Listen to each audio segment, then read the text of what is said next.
I don't see a situation where I can conceivably, as someone who calls myself the man of the house, allows my wife, my children, or again, anyone under the umbrella that God has placed upon me to come to any harm, unless it's just something that happens and I'm not around. Somebody's got something to say about any of my dependents, they can say it to me. My wife, my children, any of them, say it to me, because it's my job to protect them, to see to it that they don't come to any harm. That's physical, mental, social, emotional, spiritual, on any level. It's my job. It's my job to make sure that despite who comes against them, that to see to it that they prosper. That's protection. That's preparing that table that David spoke about.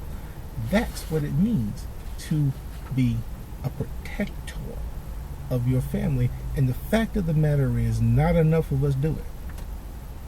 Either because we're jelly spine, testicle free, weak kneed, or just plain not there.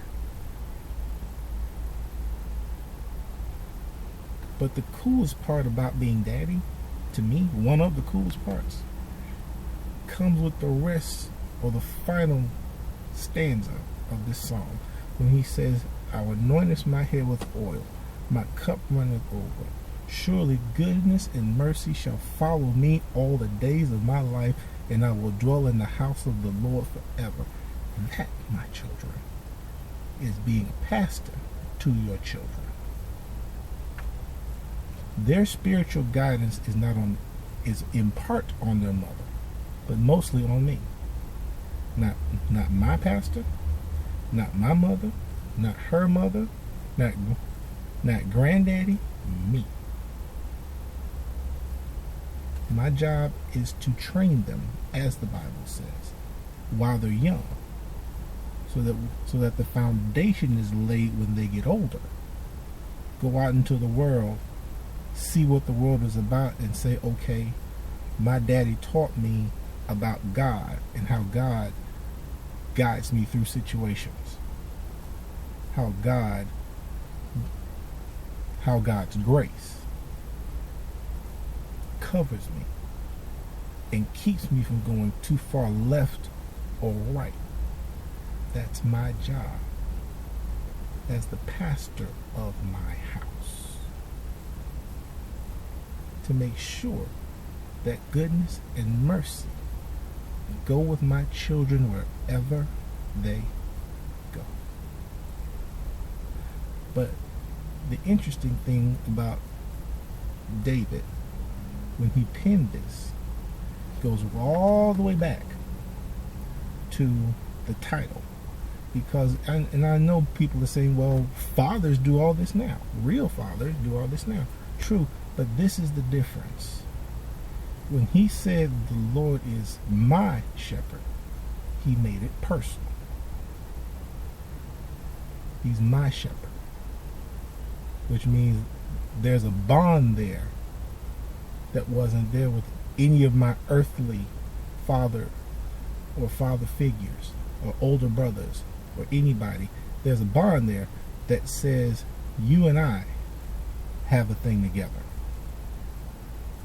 You and I have a way of talking. You and I have a inside joke. We have things that are strictly between us that can't even be put between myself and other members of the house, because it's just me and Daddy. That's me and Daddy. That's the thing that makes the difference. That's the thing that's always the difference between a father, not just because he's a sperm donor, but the difference between father and daddy is that daddy does these things not just because they're his job, but because they're his honor and his pleasure. So today, while I head back to what I was doing, I want to issue what's called a clarion call to dads, not fathers, dads, to be dads. To get off that phone, to get off Facebook, to get off the TV. You can catch the results of the game on Sports Center, and be more than providers, be more than protectors, be more than pastors, be dads. Grab that little chunky monkey that you got there and just toss him up in the air once or twice.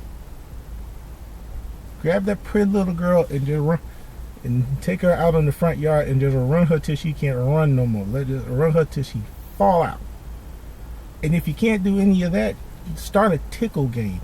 Do something, but at the same time make sure that your job is done.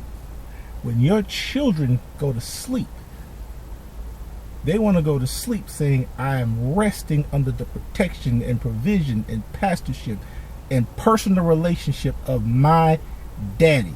That is something we all can do. That is something we all must do. We're a few days from Father's Day. But between now and then,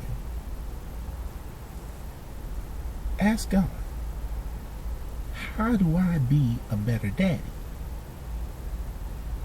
How do I be a better daddy? How do I be a better daddy? Be blessed.